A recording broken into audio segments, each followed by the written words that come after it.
ఇంకా హైటెన్షన్ కొనసాగుతోంది. మరొక భారతీయ నౌకని పేల్చేసింది ఇరాన్. హజ్జలీ అనేటువంటి కార్గో షిప్ పైన ఇరాన్ డ్రోన్ దాడి చేసింది. అయితే ఇరాన్ దెబ్బకు సముద్రంలో మునిగిపోయింది ఈ భారతీయ నౌక. ప్రమాద సమయంలో షిప్లో సుమారుగా 14 మంది సిబ్బంది ఉన్నారు. అయితే షిప్లోని సిబ్బందిని ఓమన్ కోస్ట్ గార్డ్స్ కాపాడే ప్రయత్నం చేశారు. అయితే తమ జెండాతో వెళ్తున్న నౌకపై జరిగిన దాడిని చాలా తీవ్రంగా ఖండించింది భారత్. ఇది ఏమాత్రం ఆమోదయోగ్యం కాదు అని భారత ప్రభుత్వం ఆందోళన వ్యక్తం చేస్తోంది. అయితే ఈసారి ఏకంగా ఇండియన్ షిప్ని పేల్చేసింది ఇరాన్. సొమాలియా నుంచి యుఏఈ షార్జా వెళ్తున్నటువంటి ఈ షిప్ని మార్గ మధ్యలో ఓమన్ గల్ఫ్ రీజియన్లోనే ఈ డ్రోన్ దాడితో పేల్చేసింది. సో మీకు విజువల్లో చూస్తున్నారు ఆ నౌక పేలిపోయిన తర్వాత దృశ్యాలు. సో నౌకలో భారీగా మంటలు చెలరేగుతూ ఉన్నాయి. సో ఆ నౌక పూర్తిగా మునిగిపోయింది. ఆ నౌకలో ఉన్నటువంటి 14 మంది షిప్ వాళ్ళు ఉన్నటువంటి సిబ్బందిని, ఆ నౌకలో ఉన్నటువంటి సిబ్బంది అందరినీ కూడా కాపాడే ప్రయత్నం చేశారు ఓమన్ కోస్ట్ గార్డ్స్. సో అది భారతీయ జెండా చూడండి, నేషనల్ ఫ్లాగ్ కనబడుతోంది. భారతీయ జెండాతో వెళ్తున్న నౌక. గతంలో ఇరాన్ ఏం చెప్పుకొచ్చింది? భారతీయ నౌకల్ని వదిలేస్తాం, భారతీయ జెండాలతో ఉన్నటువంటి నౌకల్ని వదిలేస్తామని చెప్పుకొచ్చింది. మరి ఎంఎస్వి హజియాల్ అయినటువంటి ఈ నౌక భారతీయ జెండాతో వెళ్తోంది, భారతదేశపు నౌక. మరి ఇరాన్ ఎందుకు దాడి చేయాల్సి వచ్చింది? ఇది వెళ్తోంది సొమాలియాలో ఉన్నటువంటి బొసాసో అనేటువంటి పోర్ట్ నుంచి షార్జా పోర్ట్ యుఏఈకి వెళ్తోంది. సో యుఏఈకి వెళ్తున్నటువంటి ఈ క్రమంలో మార్గ మధ్యలో అక్కడ మీకు రెడ్ కలర్ మార్క్ చూపిస్తుందండి. ఆ రెడ్ కలర్ మార్క్ దగ్గర పీసారు, అది ఫుల్గా ప్లే చేయండి.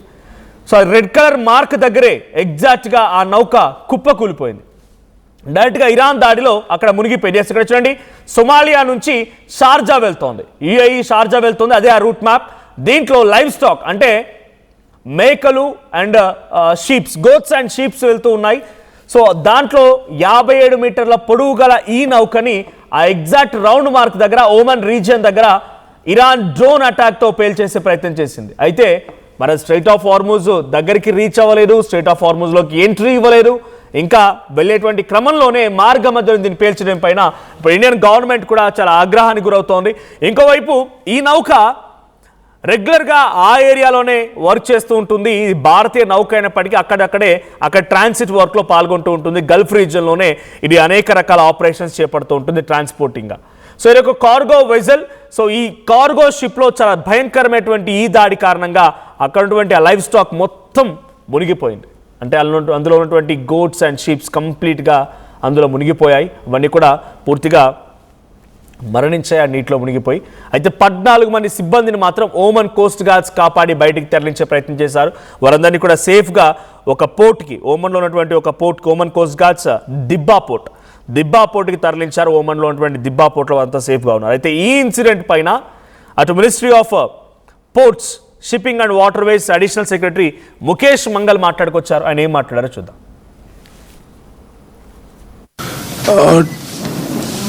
Last night, 2 LPG carrier vessels, they passed through Hormuz. So I'll give details of those 2 vessels. Semi, an LPG carrier and Marshall Island flagged vessel carrying 19,965 MT of LPG cargo for India with 21 foreign crew members on board safely crossed the Strait of Hormuz on 13th May and is expected to arrive at Kandla on 16th May 2026.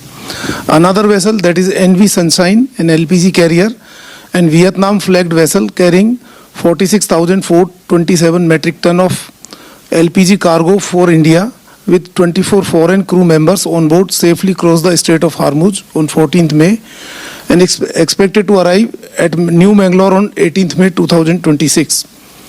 And I'll also like to brief about a sad incident.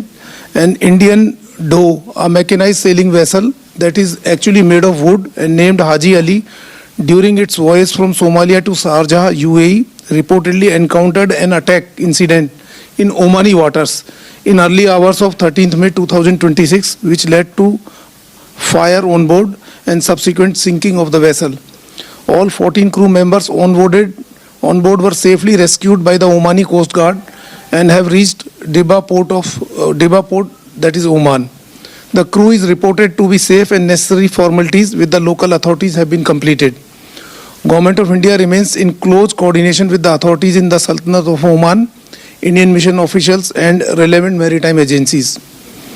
In the past 72 hours, except the MSV Haji Ali incident, No other incidents reported covering Indian vessels or foreign vessels with Indian seafarers. All other Indian seafarers currently reported in the region are safe.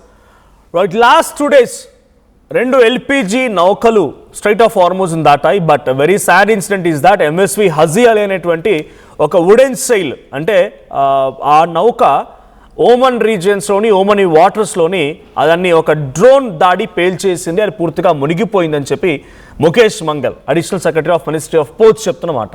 So ఇప్పుడు ఈ భారతీయ నౌకని ఎందుకు attack చేయాల్సి వచ్చింది Iran? భారతీయ జెండాతో వెళ్తున్నటువంటి నౌకను attack చేయడం గల కారణం ఏంటి అంటే, అసలు ఇరాన్ స్ట్రైట్ ఆఫ్ హార్మూజ్ వెంట వెళ్ళేటువంటి ఆ నౌకల్ని అటాక్ చేస్తాం, వాటిని చంపేస్తాం, వాటిని పేల్చేస్తామని మాట్లాడుతోంది. కనీసం ఇది స్ట్రైట్ ఆఫ్ హార్మూజ్ కూడా రీచ్ అవ్వలేదు. మీకు ఆ మ్యాప్ ప్లే చేస్తాను, పిక్చర్ ప్లే చేయండి. స్ట్రైట్ ఆఫ్ హార్మూజ్ అనేది 39 కిలోమీటర్స్ ఆఫ్ జలసంధి.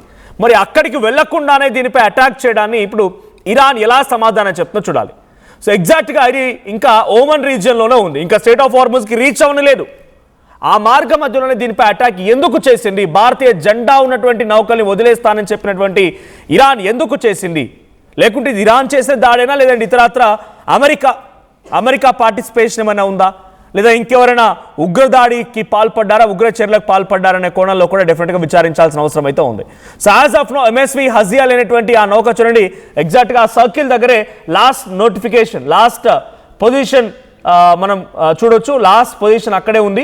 ఇక ఆ తర్వాత నుంచి అది కంప్లీట్గా కనపడడం ఆగిపోయింది. అక్కడే పూర్తిగా నీట మునిగిపోయింది. ఆ సముద్ర జలాల్లోనే నీట మునిగిపోయింది ఆ నౌక. కొన్ని వేల షీప్స్ అండ్ గోట్స్ అన్ని కూడా సముద్రంలోనే మరణించాయి, పూర్తిగా జల సమాధి అయిపోయాయి. సో అయితే యుఏఈ షార్జాకు వెళ్తోంది. నిత్యం ఈ ఏరియాలోనే ట్రాన్సిట్లో పార్టిసిపేట్ చేస్తుంది ఎంఎస్వి హజీ అలీ అనేటువంటి ఈ నౌక. సో ఇరాన్ దాడి చేసింది అని చెప్పి అనుమానం వ్యక్తం అవుతుంది. ఇరాన్ దాడి చేయడం వెనుక కారణం ఏంటి అంటే, యుఏఈకి వెళ్తోంది, షార్జాకు వెళ్తోంది కాబట్టి దాన్ని అటాక్ చేసిందా, లేదు ఇండియా ఈ మధ్య కాలంలో తటస్థంగా ఉంది, ఎవరికి సహకరించకుండా సైలెంట్ అయిపోయింది, యుద్ధంకి అటు ముగింపు పలకడం లేదు అమెరికా. ఇవన్నీ కలగలిపిన తర్వాత ఇండియా పైన కూడా కుట్ర చేయాలని ఇరాన్ భావిస్తోందా? సో దీని వెనక ఎవరున్నారని చూడాలి. బట్ యాజ్ ఆఫ్ నో ఆ నౌక పూర్తిగా నీట మునిగిపోయింది. 14 మంది సిబ్బందిని మాత్రం ఓమనీ కోస్ట్ గార్డ్స్ దిబ్బా పోర్టుకి తరలించారు, అంతా సేఫ్. బట్ ఇక్కడ ఉన్నటువంటి ఆ నౌక పూర్తిగా నీట మునిగిపోవడంతో కొన్ని కోట్ల రూపాయల నష్టం వాటిల్లింది. ఆ పడవ పూర్తిగా ఆ షిప్ మొత్తం కూడా సింక్ అయిపోయింది, నీట మునిగిపోయింది. అందులో ఉన్నటువంటి ఆ transit goods, ships and goods కూడా కంప్లీట్గా నీట మునిగిపోయేవన్నీ కూడా జల సమాధి అయిపోయాయి. ఈ సిచ్యువేషన్ కొంత ఇండియన్ గవర్నమెంట్ చాలా సీరియస్గా తీసుకుంది. మరి దీనిపైన అమెరికా కూడా రియాక్ట్ అవ్వాల్సిన అవసరం ఉంది. గతంలో చాలా నౌకల్ని పేల్చేసిన క్రమంలో దానికి తిరిగి ప్రతీకార దాడి తీర్చుకున్నటువంటి అమెరికా ఇరాన్పై ఇప్పుడు ఈ షిప్ని పూర్తిగా నీట మునిగించడం, లేకపోతే ఈ షిప్ పై డ్రోన్ అటాక్ కారణంగా షిప్ నీట మునగడంపై ఎలా రియాక్ట్ అవుతుందో చూడాలి. But as of now 2 LPG నౌకలు అయితే సేఫ్గా చేరుకున్నాయి భారత్కి. కానీ ఈ నౌక మాత్రం పూర్తిగా కుప్పకూలిపోయింది, అక్కడే నీట మునిగిపోయింది.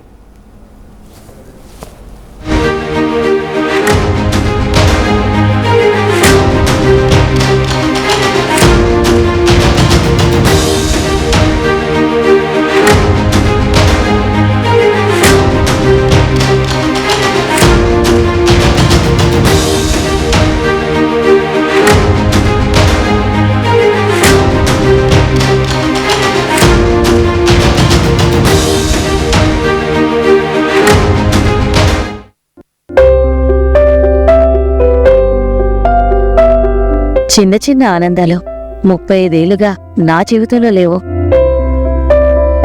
35 ఏళ్లుగా నేను డైపర్లలో బ్రతికాను. 6 సెంటీమీటర్ల ఫిస్టులా నా మూత్రాశయంలో లీక్ కారణమైంది. ఎవరూ నాకు సహాయం చేయలేకపోయారు. ఏఐఎన్యూలో వైద్యులను కలిసే వరకు అక్కడ వారు రోబోటిక్ శస్త్రచికిత్సతో నాకు పరిష్కారం ఇచ్చారు. వారు నా ఆత్మవిశ్వాసాన్ని కూడా తిరిగిచ్చారు. Precision care makes it possible. The Center for Robotic Surgery at AINU